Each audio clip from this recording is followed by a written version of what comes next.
Hello, my name is Gabe Fernandez, and this is Control Alt Life podcast, where we discuss things we deal with on a daily basis.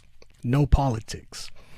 Our last episode, we discussed the right and the wrong way on supporting your local business.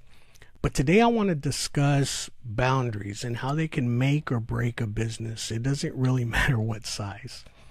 When people think about starting a business, they often picture things like freedom, success, money, being your own boss, setting your own schedule. But what they don't realize is that if boundaries are not established early, the business, it's going to consume you. A lot of business owners start off with the mindset that they have to say yes to everything. They want to be that yes person. They want every phone call, every customer request needs to be taken care of, every after hours emergency, every discount, every opportunity. Now, when I started my business in 2010, I wanted it all. I wanted everyone to use me for audio, video, and security. I wanted to know everyone. I wanted everyone to know me. That mentality may help you survive. But over time, if there are no boundaries, it's going to create a lot of chaos, okay? The start of bringing stress home is horrible.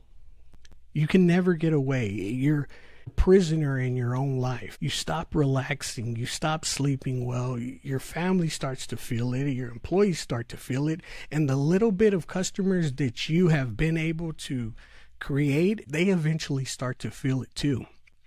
Now, one of the biggest misconceptions in business is thinking that having no boundaries equals good customer service. In reality, it's the opposite of that that's true. Good customer service can only happen when the owner establishes boundaries that allow the business to operate on a professional level. Without boundaries or structure, everything becomes reactive. Everything becomes reactive. Calls at all hours, rush decisions, missed appointments, employee burnout, inconsistent communication. And the one that hurts the most is you spread yourself so thin that you have all of this unfinished work that you can't bill for. Now, my team can tell you I'm a very good example of this. I mean, it used to be as bad as me telling a customer, I'll be there in 5 minutes. And then I would totally forget that I even communicated with that person and end up in another job site or even in another town. The chaos, it eventually is going to hurt the customer experience. Now, I can't stress this enough. Professional boundaries create consistency. Professional boundaries create consistency, okay? Customers at that point are going to know how to contact you. They're going to know when they'll hear back from you. They're going to know what services are included, how pricing works, and what to expect before and after the transaction. It's going to do a lot of things, but most importantly, it's going to build trust. Good customers respect your time. They communicate clearly, and oh my gosh, they pay on time. They appreciate your work. Those are the customers that you want to go above and beyond for because they help the business grow in a healthy way.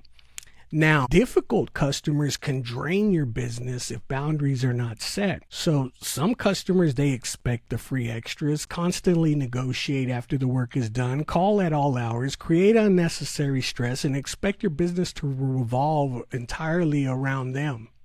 Now, is that their fault? No, it is your fault as a business owner because once you set those boundaries and that structure and you follow it like a Bible, you're going to be able to deal with the good customers and the bad customers, okay? You're going to be able to weed those out without you even having to do anything. Why? Because you can't mix oil and water. Now, I know that somewhere along the way, society started using this phrase and we've all heard it, right? What is it? The customer is always right. But do you know what the original saying is? The customer is always right in matters of taste, okay? What that means is customers know what they like, the style they prefer, and what experience that they want.